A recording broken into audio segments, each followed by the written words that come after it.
Hello friends, welcome to smart learning Adda. आज की class में हम लोग बात करेंगे सूरदास जी के द्वारा रचित जो पद है।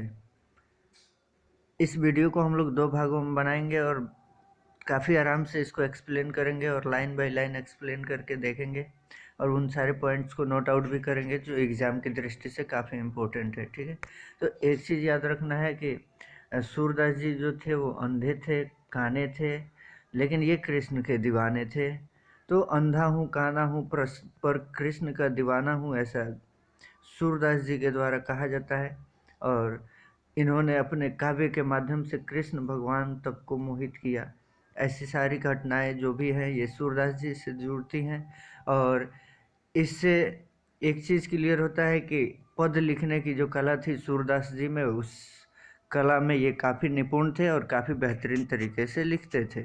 ठीक है, हम पढ़ते हैं, देखते हैं सूरदास जी के बारे में कौन कौन सी बातें हैं जो इस चैप्टर से याद करने लायक हैं और उसको हम लोग याद करेंगे। तो सबसे पहले लेखक के बारे में आप लोगों को याद रखना है। ठीक है, तुलसीदास जी का जो समय था वो भक्ति काल के एक महान कवि के रूप में जाने जाते हैं। तो भक्ति काल का जब समय था उनमें से ये प्रमुख कवियों में से एक थे। इनका जन्म 1478 ईस्वी दिल्ली के निकट जो सीही नामक ग्राम है वहाँ पे हुआ था। ये पॉइंट याद रखना है। और इनकी मृत्यु 1583 ईस्वी को पारसौली गोवर्धन में हुआ था। इनके पिता का नाम पंडित राम प्रसाद और माता का नाम जमुना दास था। इनके दीक्षा गुरु का नाम श्री वल्लभाचार्य था। इनकी प्रमुख रचनाएं सूरसागर, सुरसरावली, साहित्य लहरी, राधा रसकेली आदि है। ठीक है, इन सारे पॉइंट्स को आप लोग नोट आउट कर लीजिएगा और उसके बाद आप लोग फिर से यहाँ पे जो लाइन बाय लाइन पद जो है इस चैप्टर में ये सूरदास का है और ये पार्ट 2 है। अगर काव्य का बात करें, काव्य खंड का पार्ट 2 है जिसके लेखक सूरदास हैं। कवि सूरदास जो है उनका जन्म 1478 ईस्वी और 1583 में मृत्यु। जन्म स्थान देखें तो सिही ग्राम है और माता जमुना दास, पिता पंडित राम प्रसाद दास, दीक्षा गुरु वल्लभाचार्य, रचनाएं सूरसागर, सूरसागर, सुरसरावली, साहित्य लहरी, राधा रसकेली इत्यादि। ठीक है, इन सारे पॉइंट्स को आप लोग याद रखेंगे। आगे आप लोग देखिएगा तो सबसे पहला पॉइंट, जन्म से अंधे थे। कवि जो सूरदास थे वो जन्म से अंधे थे और एक समय पूछ लेता है कि ये किस काल के महान कवि थे। तो भक्ति काल के महान कवि थे। कृष्ण भक्ति शाखा के भी कवि थे और ब्रज भाषा में रचनाएं लिखते थे। गऊ घाट, वृंदावन, परसेली में इनका निवास स्थान था। पर्यटन, सत्संग, कृष्ण भक्ति और वैराग्य में इनका रुचि था। मृदुल थे, स्वभाव से विनम्र थे, भावुक स्वभाव वाले थे। तो इनका स्वभाव कैसा था ये यहाँ पे आप लोगों को 7 नंबर में।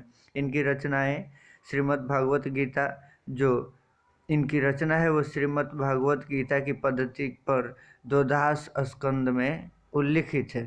तो ये पूछ लेता है। तो सूरसागर जी के बारे में इन सारे पॉइंट्स को आप लोग नोट कर करके याद करते रहिएगा। 9वें नंबर पे आपको याद करना है कि कृष्ण के जन्म, शैशव और किशोरावस्था पे उन्होंने काफ़ी ज़्यादा वर्णन किया है। और सूरदास जी के 3 विषय, विनय भक्ति और वात्सल्य और फिर प्रेम श्रृंगार, ये 3 विषय प्रमुख होते थे और इन्हीं तीनों पे ये लिखा करते थे। यहाँ पे जो प्रस्तुत पद है वात्सल्य भाव के सूरसागर से संकलित है।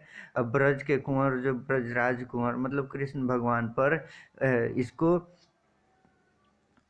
अंकित करते हुए लिखा गया है। कमल के फूल खिल चुके हैं ऐसा संकेत इस चैप्टर में दिया गया है। कुमुद वृंत संकुचित भय मतलब सिकुड़ चुकी हैं। कुमुदिन की पंखुड़ियाँ सिकुड़ चुकी हैं, ये भी क्वेश्चन याद रखिएगा, किसकी पंखुड़ियाँ सिकुड़ चुकी हैं। भौरे लता में छुप गए हैं, ये भी याद रखना है।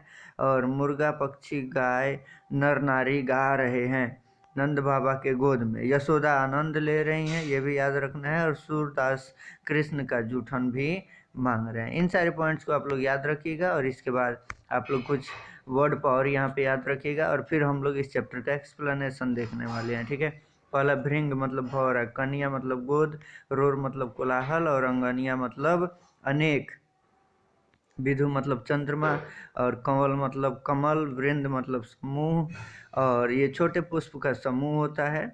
वनराई मतलब पेड़ पौधे, तमचुर मतलब मुर्गा और अचमन मतलब कूला करना। ठीक है, इन सारे पॉइंट्स को आप लोग नोट आउट करके और अच्छे से याद कर लीजिएगा और फिर हम लोग देखेंगे भाग 2 में, और उन सारे एक एक चैप्टर के पद के एक एक लाइंस को हम लोग एक्सप्लेन करेंगे अर्थ के साथ, और उसको काफ़ी बारीकी से हम लोग स्टडी करेंगे। ठीक है, आई होप आप लोगों को वीडियो पसंद आया होगा। अगर वीडियो पसंद आया तो चैनल को लाइक करें, सब्सक्राइब करें और बेल आइकन भी प्रेस करें, दोस्तों के साथ शेयर भी करें ताकि सबसे पहले आप लोगों तक वीडियो भी पहुंचे और उन दोस्तों तक भी पहुंचे जो एक सही प्लेटफॉर्म नहीं पा रहे हैं, उनको नहीं मिल रहा है पढ़ाई करने का, उसको इसके बारे में ज़रूर बताएं। मिलते हैं अगले वीडियो में, तब तक के लिए धन्यवाद। जय हिंद, जय भारत।